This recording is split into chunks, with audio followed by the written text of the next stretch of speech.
Hey, and welcome to the Mickey and Minutes Podcast, the short Disney show. Quick conversations, information, and inspiration. I'm your host, Nick Lazaga. And I'm Andy Gootz. Let's go!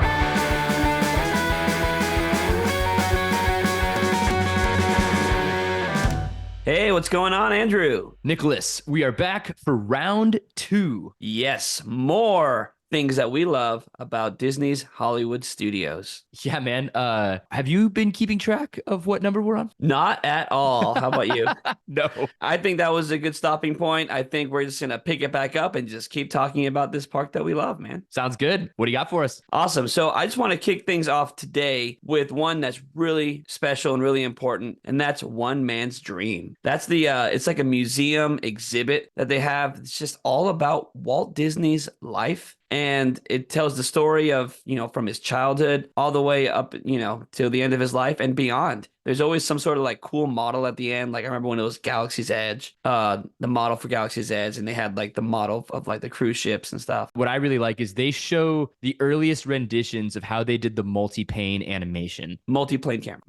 Thank you, Nicholas. Yeah. Multi-plane camera. Yeah, exactly. Where, they show all the different layers that make one shot to add depth and to add some more perspective to the early animated movies. That was super cool. One of my favorite things, well, besides I'm a teacher, so I feel like I need to point out the fact that Walt's old school desk is there. Yes. And that's really cool. But I love seeing the giant models of the parks. So they have that big Disneyland model. They have the big model of Cinderella Castle. Oh, yeah, that's right. The Tower of Terror model. Such cool stuff in there, man. Just the fact that they have a museum dedicated to Walt himself, and that's not anywhere else on property. It's at Hollywood Studios, and it's amazing. All right, man. My next one is kind of something that's unexpected, but every single time, or not every single time, I guess the last 3 times that we've been to Hollywood Studios, we have eaten at the quick service Woody's Lunchbox in Toy Story Land. Not Andy's Lunchbox. Not Andy's Lunchbox. I accidentally said it was called Andy's Lunchbox. Makes more sense it makes more sense to call it Andy's Lunchbox, but it's Woody's Lunchbox. But they serve just kind of like good old fashioned lunch food, tomato basil soup and grilled cheese sandwiches and adult lemonade, right? They have the adult lemonade. But really, man, Pop-Tarts, the grilled cheese and soup. There's something so comforting about that, and it's also just actually quick, like very, very quick, and like there's really not that long of a line because it's always super easy to get just to pour some soup and give you a grilled cheese. Yeah, that's awesome. I'm glad that we were able to get some Toy Story in this list because I actually don't have anything Toy Story related on my list. But Slinky Dog's awesome. That's an unofficial. I have not been on Slinky Dog. I have not. Dude, been on, really? That's a mistake. I know that's been a mistake. I guess it hasn't really been a priority in our trips, but it's actually really fun, dude. Is it? It seems like it's not as It's fun, and you get some really unique views of Galaxy's Edge. Okay, all right. Which actually, I can go ahead and. This was going to be on my list, and I kind of cut it because I was putting other stuff, but I'll just mention it. Go for it. It's literally that. The view of Galaxy's Edge from Slinky Dog. I'm serious. This was actually on my list. That's cool. If you're thinking about the story of what's going on at Andy's backyard, you're all toys, and there's like the fence line that blocks off Andy's backyard, right? Oh, yeah. So the story is the fact that you can see Galaxy's Edge from Slinky Dog, they tell you that it's because the neighbor has a Star Wars playset. Oh, genius, right? That's good. Okay, all right, that's it's beautiful. On my list now. There we go. That's beautiful. Yeah, no, that's it's officially been added. That is beautiful. That is beautiful. All right, so you can go again now then. All right, cool. All right. We got to say it. Everyone loves it. Tower of Terror. Tower of Terror. So good. I think the only thing about Tower of Terror that isn't quite as relevant now, or I guess to the younger generation that it is to ours, is just the idea of the Twilight Zone in general. That's not a show that's as well known, really to the next generation. But the preview room for Tower of Terror, where you're like the lights go out, the pre-show, the lights go out. Hollywood, 1939. the glitz and glam. The glitz and the glamour of a bustling young movie town. Yes. Oh God, you talk about feels, man. Like that alone brings the feels. True. And as a kid, when you're still like really scared to go on the ride, but you're gonna be okay, but you're still scared, but you want to keep up with everybody that you're with in your party, right? And I just got chills.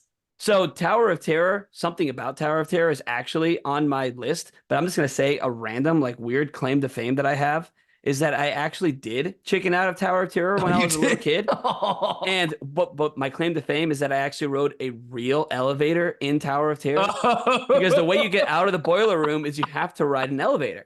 So it's an actual real elevator. It's clean, So well lit. yeah, it was so my claim to fame is that I rode a real elevator in Tower of Terror. The real elevator in Tower of The Terror. only real The only elevator, real actually, because the elevator. ride vehicles they don't actually just drop; they pull you They pull you down, down. right? If you've seen like what is it, the Imagineering story, Watch the yep, Imagineering story on Disney Plus, and really all of the or no behind the attraction on Disney Plus. They're all really really good. yeah. So just to piggyback off of yours, I mean, you kind of nailed it. You said the pre-show room. I was gonna say the Tower of Terror queue and Oh, pre-show, just the queue in general, yeah. but one thing I love, and this is not really on my list since you kind of took the pre-show and everything. Sure, yeah. And it's actually not even technically a studios thing. From Epcot, if you're looking at the Morocco Pavilion, you could see the Tower of Terror in the skyline from Morocco. But the architecture for the Tower of Terror blends in with Morocco purposefully. They did it on purpose so that it looks like part of the Moroccan skyline Okay, wait. So you're standing on like the opposite end of the lake of World of Showcase World Lagoon. Showcase, and you're looking at You're looking Morocco. straight at Morocco. You're actually seeing a part of the Tower of Terror You could see the skyline. top of Tower of Terror, and it blends in so seamlessly that you didn't even notice. That's cool. That's So cool. I don't know if that counts as a studios thing. That's more of an Epcot thing, I guess. But it's Both. it's so cool. It's so cool that they designed it that way. That they had, the Someone thought. thought of that. Someone just even Yeah. thought of that. Like, Yeah. oh, hey, you're gonna see this building from Epcot. Let's make it blend in with Morocco, and somehow it still works in the Hollywood Studios aesthetic. Genius. These people are Genius. geniuses. So my next one is the fact that, and I kind of alluded to this before, the fact that Hollywood Studios back when it was MGM, it used to be an actual working studio. That's right. Right, we talked about how they filmed WCW wrestling there, but they also made some movies there. Ernest Saves Christmas. That was filmed at Hollywood Studios. That was from the Hollywood Studios. Yep. The Tower of Terror movie with Steve Guttenberg. Yeah. That was filmed at Hollywood Studios. That's cool. A random movie. I don't know if you've ever seen this. Or actually, it was a TV show called Thunder in Paradise. Do you know what this is? I've not heard of Thunder in Paradise. It was an action TV show starring Hulk Hogan, and it was filmed at Walt Disney World. And so it's like a spy thriller or something. And there are scenes where like he's going to like different countries, like, and they actually film in World Showcase, dude. That's so cheesy. Like the waterfalls in Canada. They Oh filmed like an no. action scene right in front of that. And are And they then playing it off that he's in Canada? yes, Oh God. or somewhere with a waterfall. Like they filmed this TV show at studios, so they used all like the built-in sets of like Epcot and studios and all these places. And like at the end of one of the episodes, he's like lounging on a beach, and in the background you see the Grand Floridian. I was literally gonna say, is it at the Grand Floridian? He's at the yeah, dude. I love this. I love that so much. So they actually filmed stuff at studios, and they also were in animation studios. They did some Disney animated classics. They made some of those at Hollywood Studios. Right now, where Star Wars Launch Bay is, that used to be an animation studio, and they made That's Lilo right. and Stitch, Brother Bear, Mulan, and more shorts and stuff there too. A couple episodes ago, when I was doing my trip report with my wife, we talked about meeting Scooter, the artist. Yeah, yeah, yeah. And I mentioned that he was a Disney animator who worked at Hollywood Studios or back when it was MGM Studios Yeah. and worked on these movies. So I just love the fact that Studios was actually a working studio. I mean, yeah, that's It's in the name. it's in the name, right? I mean, it's still in the name, but they don't do that anymore. No. Hollywood Studios has become just a IP studios, as we've been saying. Ride Which the we're not movies. complaining. No, not complaining. It's cool. All right, man. Next up for me, I think I'm gonna say blue and green milk. I love the idea of just blue milk, green milk, maybe not, but blue milk in Star Wars is just so iconic, right? And just to be able to walk around with just like a kitschy blue milk with some rum on it is hilarious. So which one? So you're a blue milk guy. I would say definitively amongst the two of them, blue milk for sure. I like them both. I think I lean more green. I personally like both, Okay. but I lean green, You Andrew. lean green. All right, that's Keep it awesome. going. Keep So it going. my next one, another billboard. I love the theming at Hollywood Studios. There's a Yeah, man. billboard for Paradise Pier. This is a reference to Disney California Adventure. Right now, where they have Pixar Pier, that actually used to be called Paradise Pier. It did, And yeah. this billboard is a beautiful nod to that park. That's cool. The mini Easter eggs, right? Minis, That's I love Easter eggs. But that billboard in particular, I just love it because I love nods to other parks in parks. So cool. So meta. all right. So my next one, it's I had some trepidation about mentioning this because it doesn't exist anymore. That's all But good. but in my eyes, it's so iconic to Foundation nostalgia, Hollywood Studios, or really MGM Studios, and that is going to be the Voyage of the Little Mermaid. R.I.P. Voyage of the Little R.I.P. Mermaid. It's coming back, sort of. Is it? Yeah, they're bringing it back, just a little bit rejuvenated, right? Okay, They're, so it's only because I guess the last time we were there it wasn't available, and I was pretty bummed out. So yeah, please fill me in been on what's closed. happening. It's been closed since COVID, but they're reimagining. It's going to be the same type of show, still Little Mermaid, still based on the animated classic. But they're just redoing the show, redoing some of the effects. I mean, gosh, last time I saw it, it was so dated. It had like still like lasers effects and like like this like glow in the dark paint stuff. Like it was just it. Yeah. So they're redoing that show. It should be back. Okay, right. Soon. Okay, awesome. That's good to know. It's the perfect spot for it. I mean, there's a lot of Little Mermaid representation at Disney in general, but that one was just so good. Oh yeah, so good. So my next one we've actually mentioned on a couple shows, and that is one of my favorite spots to chill in Hollywood Studios, Baseline Tap House. Oh yeah, yes, yes. You can get a beer flight. You can get a pretzel with beer cheese. It's so amazing. It's so relaxing. It's right by Star Tours. I also really love the theming in there. And we were talking about nods and like Easter eggs. Yeah. There's actually like a big painting on the wall outside of a red car trolley. And that is another reference to Disney's California Adventure Park. The red car trolley. Oh, just because for the trolley. just for California. Well, they actually have red car trolleys that you could ride in Disney California Adventure.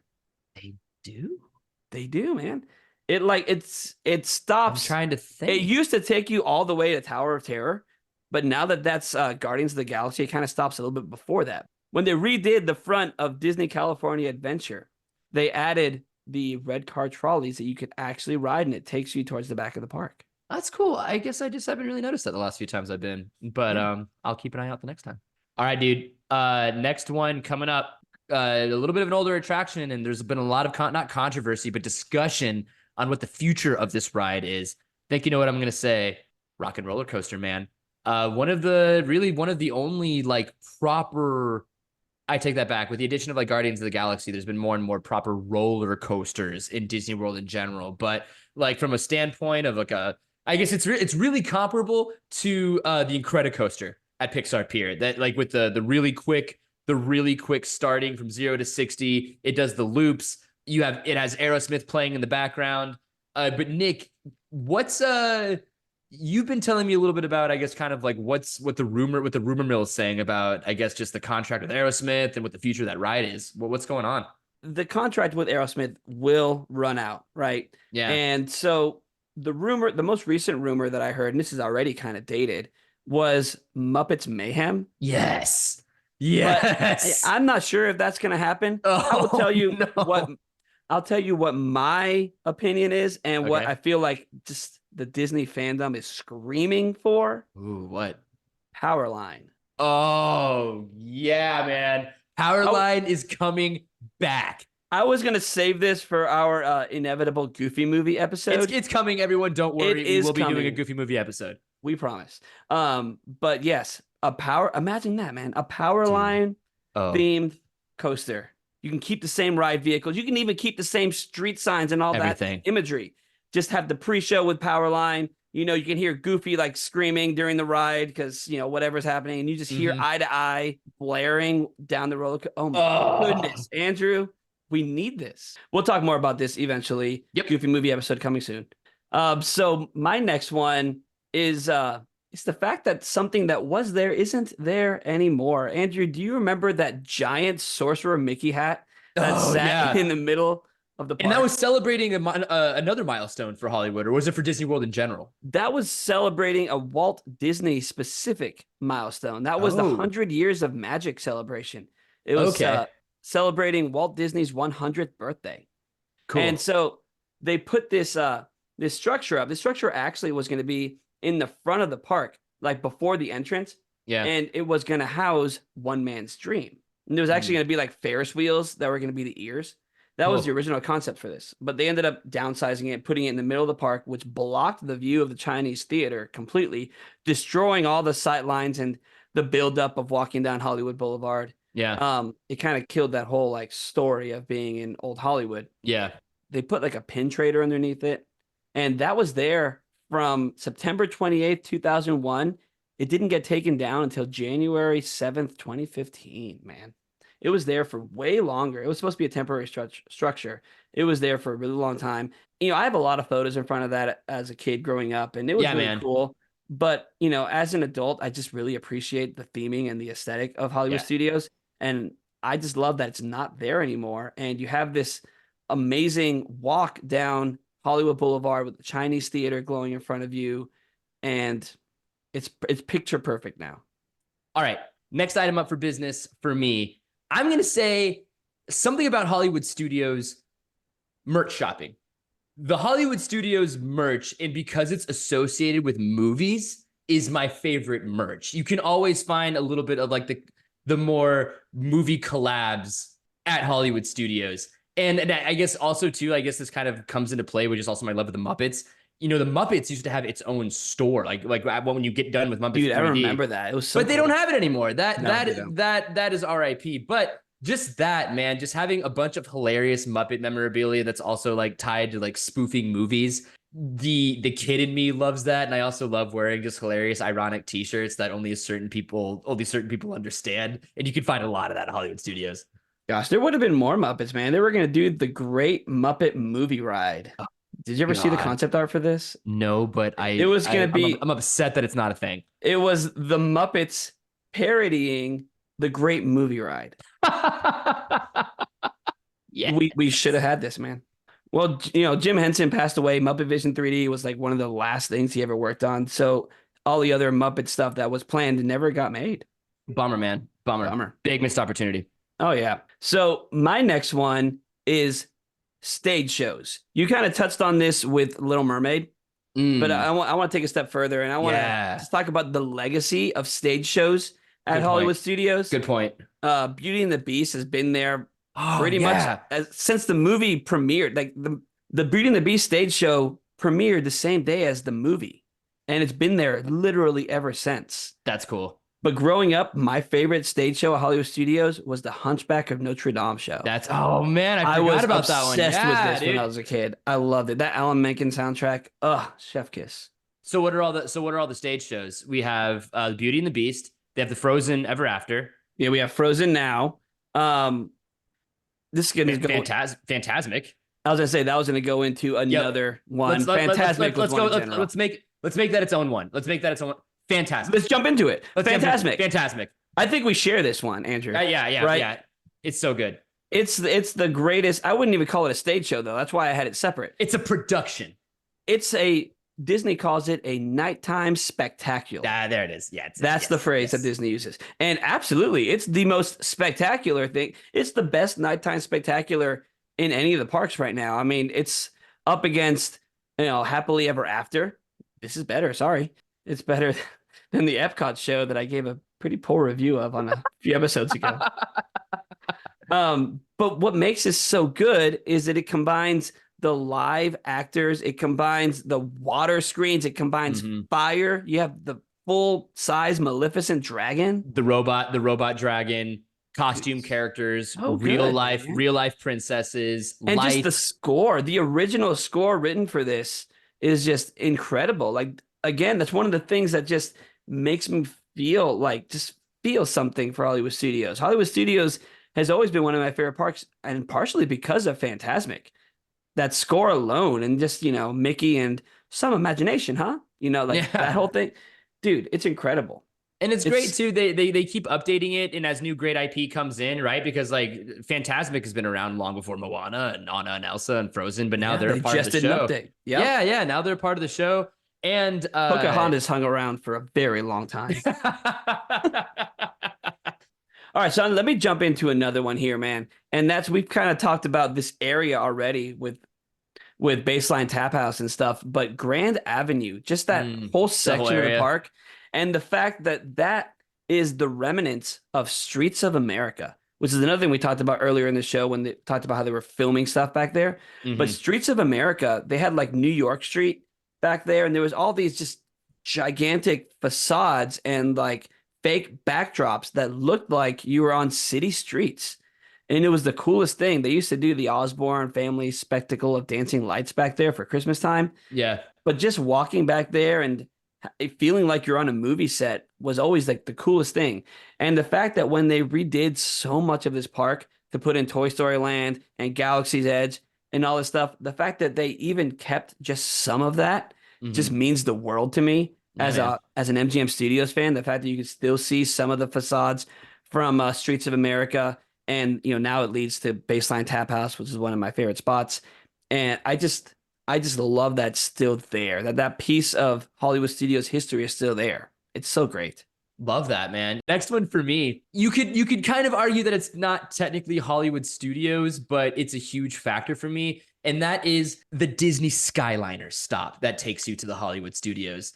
Perfection. That counts. The Disney Skyliner honestly is a game changer in getting from park to park, or just a game changer for park hopping in general. And of course, I'm really just saying like Hollywood Studios to Epcot, but any opportunity, in my opinion, where you do not have to take the bus is a win. Yeah, I love the Skyliner. That was going to be on my list too. It's a great addition to Hollywood Studios, and one of the main reasons that we love staying at Pop Century so much. Yes. So good. So my next one is the fact that there are actual celebrity handprints in front of the Chinese theater. Those are real? Those are absolutely legitimate. They are Oh, that's completely cool. real. Yeah, man. So all these celebrities have actually been to Hollywood Studios. They had a whole like handprint ceremony like they would have done in real Hollywood, and it was actual celebrities. So just to name a few, Yeah, man, yeah. Give us some. Harrison Ford, Of course. Michael J. Fox, Mark Hamill, Of course. Michael Jackson, George Lucas, Yeah. Rick Moranis, just Oh, Rick so many, Moranis. man. That's So many. cool. Martin Short, dude. I'm like literally scrolling through a list right now. Dick Van Dyke, Eddie Wow. White, And these are Robin real. Williams. These are all real. All real. That's fun. That's Yeah, fun. that's so cool. All right, Yep. man. I think I'm gonna give you my last one, and I think I'm gonna go with clutch photo ops with the just the amount of movie memorabilia and life size props and legitimate things that were in movies and all that is Galaxy's Edge and Toy Story Land. There's so many cool places to take photos, so many awesome costume characters to take photos with. And what I really like too is that, Disney, when you get your photo taken with, the legit cast member with, with the right camera, Photo photo pass, you'll take a photo. And then when you look on your app, they turn that photo into a sick animation. Magic or shot. Magic shot. Thank you. Yeah, and you don't realize it's being taken, and all of a sudden, they zoom out into they do an insane zoom out of Galaxy's Edge, and they have TIE fighters flying across the sky and things of that nature, and you never really know what you're gonna get until after the photo is taken, and the surprise factor is really cool. Yeah, man. I love that. My favorite Hollywood Studios or MGM Studios photo op is no longer there, but Which it one? was the Singing in the Rain photo op. Do you remember this? Oh, where they had the umbrella that you could Yeah. like attach to It the had the Yep. lamppost and the umbrella, and it actually Yeah, I it made forgot about water that. come out. Like, gosh, that was my favorite. That one alongside the old speeder bike photo, the old speeder Yes! bike photo op. Yes. Yes, that was in front of Star Tours. Exactly. Now that's a bathroom.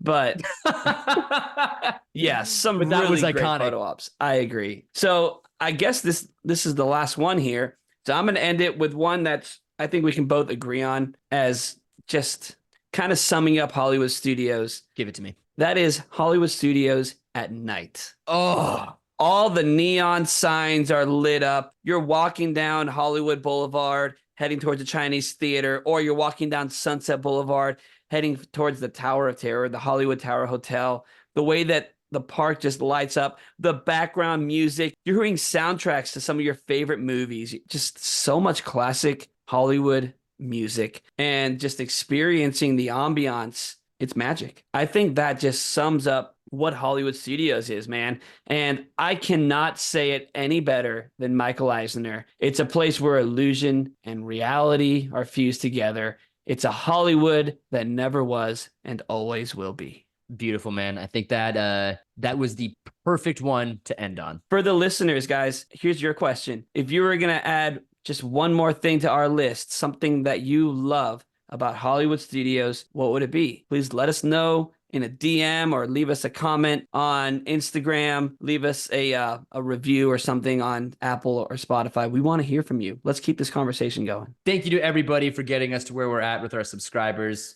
We hope to keep making awesome content for you. Catch you in the next pod. Bye. Thanks again for listening to the Mickey and Minutes podcast. If you liked it, subscribe and leave a review on Apple or Spotify.